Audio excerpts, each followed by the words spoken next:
இப்போ time 10:30. So 10 o'clock நான் update பண்ணும்போது மார்க்கெட் எங்கே இருந்ததோ அதே லெவலில் தான் 10:30 இருக்கும். கிட்டத்தட்ட half an hour 30 minutes market இந்த ஜோன்லேயே தான் இருக்குது. ரெசிஸ்டன்ஸ் அந்த 24,750 ஸ்டில் ரெசிஸ்டன்ஸாக இருக்குது. இன்னும் இது பிரேக் அவுட் பண்ணலை, மார்க்கெட் செல்லும் ஆகலை.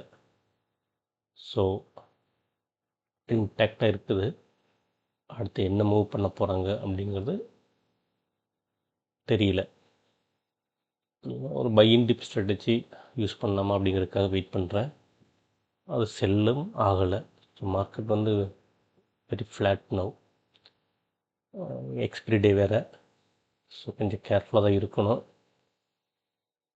ஆஃப்டர்நூன் மேலே ஒரு 12 or 1 o'clock மேலே ப்ராஃபிட் புக்கிங் ஏதாவது வந்தாலும் ஆச்சரியப்படுறதுக்கு இல்லை. ஏன்னா நேற்றுலேருந்து மார்க்கெட் வந்து கிட்டத்தட்ட 300+ பாயிண்ட்ஸ் இன்க்ரீஸ் ஆகிருக்குது.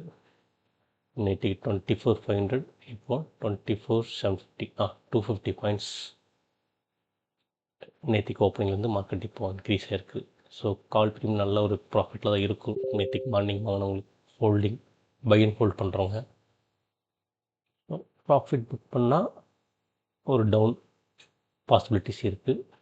ஸோ ப்ராஃபிட் புக்கிங் வருமா, இல்லை இந்த மொமெண்டம் இப்படியே கண்டினியூ ஆகி பை ட்ரெண்டு அப்படியே போகுமா, இல்லை இங்கேருந்து ஒரு சைடுவேஸ் ஜோனில் மார்க்கெட்டை கொண்டு போவாங்களா அப்படிங்கிற கொஷின்ஸ்லாம் இருக்குது. இன்றைக்கி எக்ஸ்பிரி டேங்கிறதுனால நானும் கொஞ்சம் வியூவில் வந்து கேர்ஃபுல்லாக தான் எடுக்கிறேன். டக்குன்னு ஒரு வியூ எடுத்து என்ட்ரிஸ் போகிற ஐடியாவும் எனக்கு இல்லை. ஏன்னா இந்த ஓஐ பாருங்கள் இந்த மாதிரி சேஞ்சஸ் ஆகிட்டுருக்கு.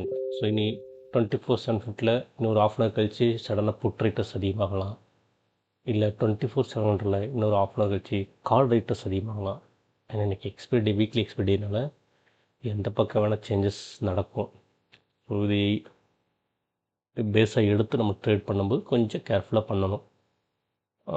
பெட்டர் இன்னைக்கு ட்ரேடே இல்லைனாலும் நோ இஷ்யூ.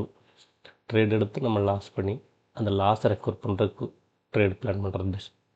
அதை விட ட்ரேடு எடுக்காமல் ஒரு நல்ல ட்ரேடு, நமக்கு கரெக்டாக வியூ இருக்கிற ட்ரேடு என்ட்ராய் ப்ராஃபிட்டில் வெளியே வரதான் கரெக்டான ஒரு விஷயம்.